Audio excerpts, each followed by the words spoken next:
will be subdued by the seed of a woman. Lord, I feel like preaching this. So now the devil was mad. He was upset because his demise has been prophesied to him by the mouth of God. All of his efforts were now geared to stop the seed. If I can prevent the seed of the woman, then there will be nothing left to put on my head, nothing left to destroy my kingdom, nothing left to step upon me. He said, if I can get to this seed, if I can wipe out this seed, if I can annihilate this seed, I will get the victory.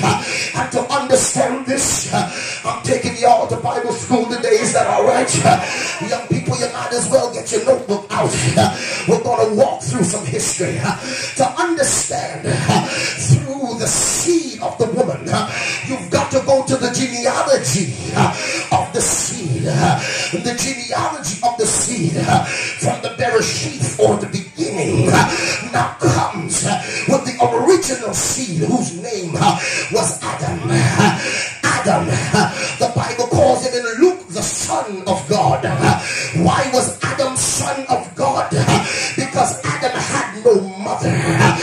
Adam had no navel seed, but Adam came out of the thought of God. So the Bible declares, who is he that begets? Only he that is begotten. It was God who was Adam's mother, and God who was Adam's father. I feel it in here. Therefore Luke calls him Adam, son of God, the original seed. All of God was put inside of this man Adam. He walked with the authority of heaven. Josephus and the theologians begin to write that when Adam walked through the garden, his footsteps would echo in the garden because of the weight of authority that rested upon him. Every promise in the book was in the belly of Adam. You got to see this, because the seed was resting in him. But there now becomes a judgment. He is driven out of the garden and has a son, two sons, one by the name of Cain and another by the name of Abel. And now they're offering up sacrifice to God. Abel's sacrifice was accepted, and Cain's sacrifice was rejected. And the green-eyed monster of jealousy rises up in the mind of the brother Cain, who killed his brother. And because of the murder, there was a judgment placed upon Cain that he should be a vagabond upon the land, and no man can touch him. Now the devil was having a party because he said, I got them now. Abel is dead, so there is no seed left to kill me. And Cain has been banished and cursed. He could never be the one that can bring forth that birthright. So there is nobody left to take me out. He threw a party in hell and sent invitation to every demon in the realm and said, let's throw a party. Cain is gone and Abel is dead. But just when they thought they've got the victory, the Bible said Eve conceives again and has another son by the name of Seth. Now the name Seth means the appointed one, for she said God had appointed me another seed. Aren't you glad that when the door slammed in your face and your back was against the wall, you're between a rock and a hard place, and it looked like there was no way out, God appointed you a way of escape.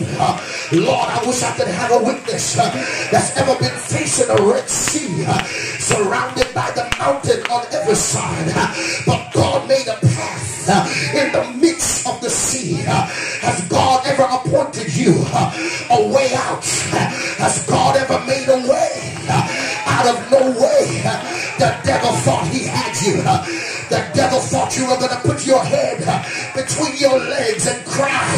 for the rest of your life and hang up your harps and destroy your purpose. But you got up and declared, I shall live and not die and declare the works of the Lord. Look at your neighbor and tell him, God has appointed me another seed. If you believe it, bless the Lord in here. I'm going to preach this thing. I feel it. Out of the lineage of Seth comes a man by the name of Abram. Abram has a wife named Sarah. There is an issue with him because he carries the seed, but he has no offspring because his wife Sarai is barren. Lord, I feel like preaching this. This becomes not only a theological problem, but it is a biological one, because he gets the promise at the age of 75, and the Lord waits 25 more years before the promise is brought to pass. Listen to me, young people. 75 by today's standards would be difficult, but 100 years old is impossible.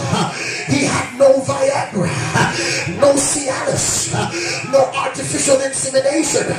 He had nothing left inside of him. Everything seemed dried up, but the Lord put some fire in the oven. Lord, the snow was on the rooftop. He put fire inside of the oven and conceived a son by the name of Isaac, because it doesn't matter what impossibility is facing the seed of righteousness. God's gonna make a way. He's gonna work a miracle, because what you're carrying is precious cargo. Why did I survive? Because I'm carrying a seed. Why did I survive? Because I'm carrying a package. I'm FedExing something inside of my spirit, and God is going to allow angels to encamp round about me because of the package I'm carrying. Look at your neighbor and tell him, neighbor, I'm carrying a seed, and there's nothing that the devil can do to defeat the seed of God that is inside of me. Say yeah, say yeah, hallelujah.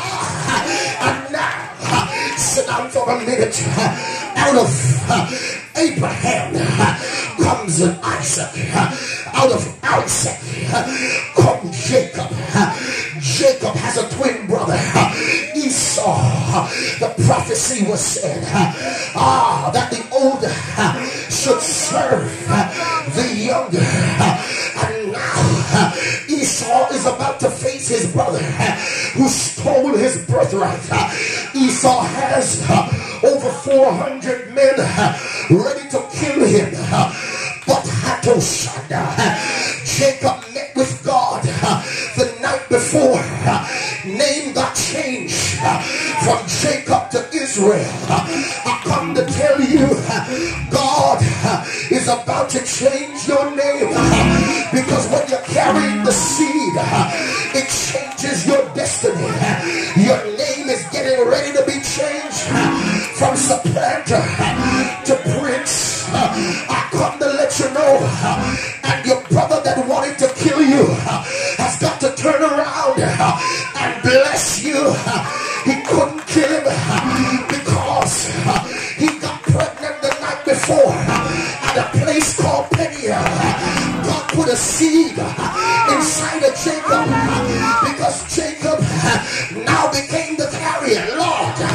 And because he was carrying the seed, his brother couldn't touch him.